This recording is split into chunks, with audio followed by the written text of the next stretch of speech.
the best of the week on Relevant Radio. You know, it wasn't until I had kids that anger became a real challenge. You know, it's always fascinating to see what becomes more challenging in different seasons of life.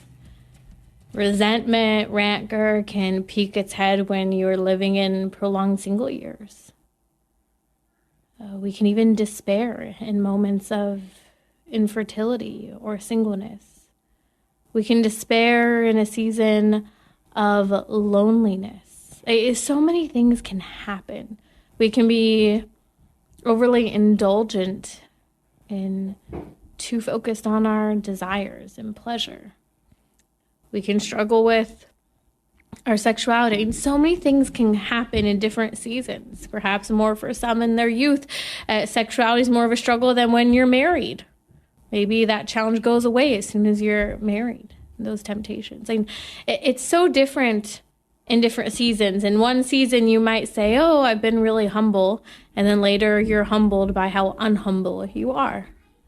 Well, for me, meekness is one that I have been focusing on. Someone asked me once the new year began, they said, what are you leaving behind in 2025? I thought that was interesting because we talk a lot about New Year's resolutions.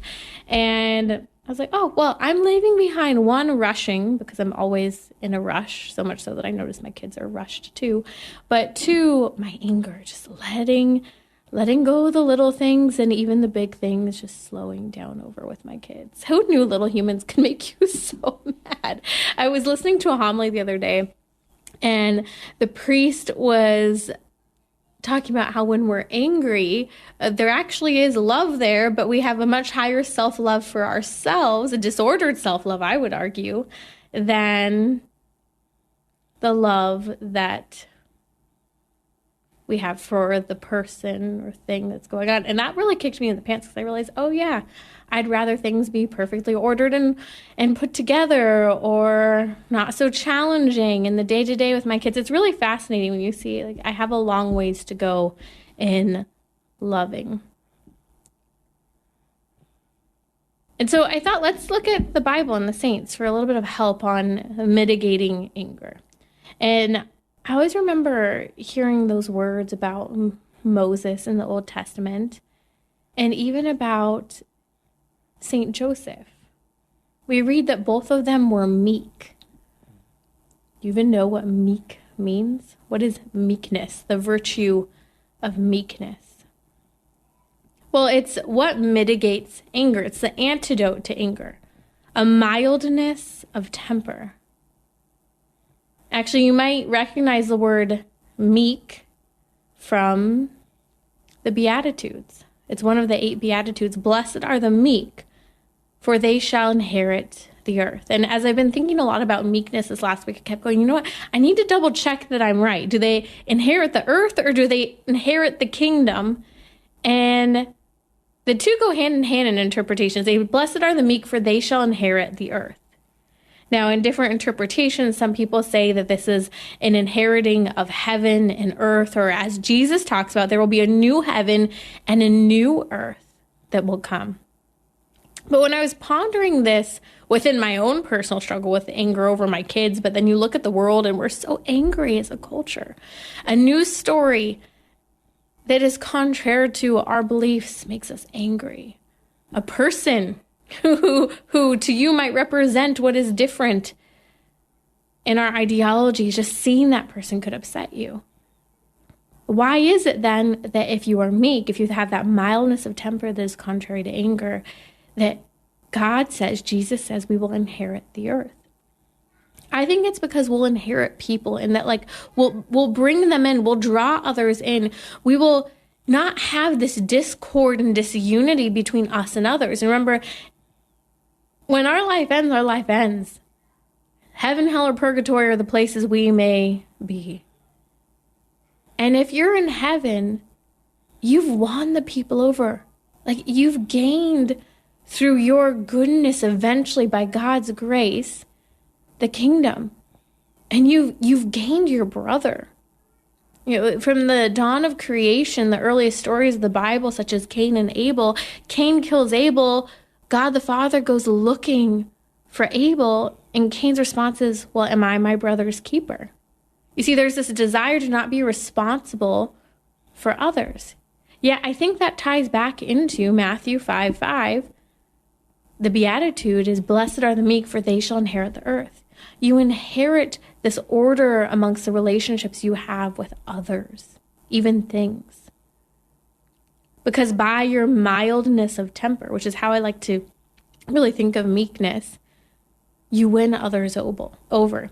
Now, when we look at those 8 beatitudes, some refer to them as the portrayal of Jesus' virtues himself. This is why he's telling us this is how we're to act. And I remember one priest once said when I was on a retreat, he said, the virtues are the instincts, acting with the instincts of God. And you're amiable when you're virtuous. You're amiable when you have that mildness of temper, which is meekness. You're not a pushover because you still have boundaries. You still have expectations, but you're someone who is easygoing and willing. Willing in all the right ways and not willing in all the right ways as well. But you do it with love, because the virtue of all virtues is love, is charity. Interestingly, in Matthew chapter 5, a little later on, verse 22, Jesus again actually talks about anger. And he says, anyone who is angry with his brother is liable to judgment. So he's saying, if you're angry with someone, you are liable to being judged. And he goes on to mention a couple things, one really being that you're throwing insults. And even he refers to, if you say you fool to another person, so calling them a name, if you dare to go so far as to call them a name, haven't ever done that, have you? That if you've done that, he says this, you shall be liable to hell. So our anger can literally send us to hell. And I think that so often we joke about things like, oh yeah, I struggle with anger. We kind of laugh it off as, this is just my fault that I live with. Woe is me. Or it's kind of funny when I get angry because this is me. This is my personality. That's a problem when we like to define our personality by our defects. We all do it. So what are you leaving behind in 2025? Is it anger? Is it gluttony? Is it avarice? I don't know what it is. But this is, I think, something to help us in seeing, let's stop defining our personality according to our sin. Because that's what can keep us out of heaven. Not our personality, but our sin. Different types of anger can be seen in ourselves and others. Maybe you're that person that causes other people to feel like they're walking on eggshells and you notice it. Have you ever been around that? It's not fun. There are those people too who you just know are always hot-tempered. You can just tell by the face they're making. Others, you know that you might face their retaliation if you do or say something even tiny to upset them. And that whole walking on eggshells and it hurts type of experience. I was reading the Ignatius Catholic Study Bible on the Beatitude of blessed are the meek, for they shall inherit the earth. And it was referring to meekness as the strength to restrain anger and discouragement in the midst of adversity. So meekness helps you to restrain yourself from being angry, but also to restrain yourself from being discouraged in the midst of whatever adversity it may be. So again, I personally was sharing that I didn't struggle with anger until I had little terrorists that I love, my toddlers, and I have now a 3-year-old, a 5-year-old, and a 7-month-old. And the baby doesn't make me angry. It's the terrorizing digits that do. And it can be discouraging. I see it in a lot of parents where they are just kicked down, so they stop parenting. They stop correcting. They go for the don't say no, just give them whatever they want. The screen, the candy, the ice cream. I'll feed you chicken nuggets and hot dogs or whatever for the rest of your life if you'll just be quiet. And that's our modern society's version of coping with anger when it comes to children, or being inconvenienced as the commentary of experiencing adversity. You see, but it's not, and I give the example of me with my kids because this is something that you see common, but what is it that we use to mollify the adversity in our lives so that we don't get angry, but it's actually still wrong, because then we're allowing for the sin of others by trying to prevent our own discomfort and adversity. Ooh, isn't that challenging? St. Thomas Aquinas in the Summa Theologiae, in the second part, question 157, if you want to read it. If you're a bookworm, I'll put a link to this question in there.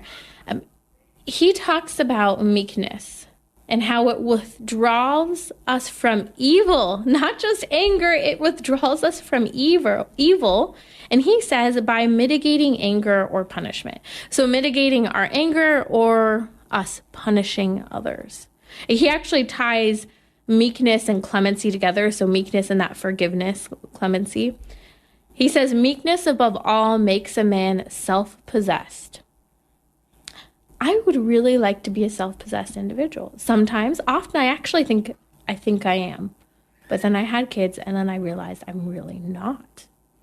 It just shows you think you might be semi-good at something until you're suddenly in the circumstance where you realize, oh, I never have maybe even had this, because these little tiny humans, at least for me, pose that challenge. But if we have meekness, then we really do have charity. Because it helps us in, as St. Thomas Aquinas says, in mitigating our neighbor's evils, those bad things that our neighbor does. Now, what's fascinating is, again, if you're a parent, I'm just bringing with kids before the age of reason, at least mine are, there are no actual evils that they're doing. They're having to learn. So for me to get angry is just absolutely unreasonable. Even though they're doing crazy, ridiculous things that are angering, it's unreasonable for me to be angry. That's why I really try to work very hard on just laughing at the circumstances which we find ourselves in. Even if I've said something ad nauseum and it's just like you're pounding your head against a wall because they're not getting it. Similar to worldviews that other people, I just wonder, why don't you get this? And you're so angry because they don't get it, or they're pushing something so barbaric and so horrific, and you're hearing them say it over and over again in the news. But I think it really comes back to this challenge. Do you want that harmony with yourself and others out of love for God?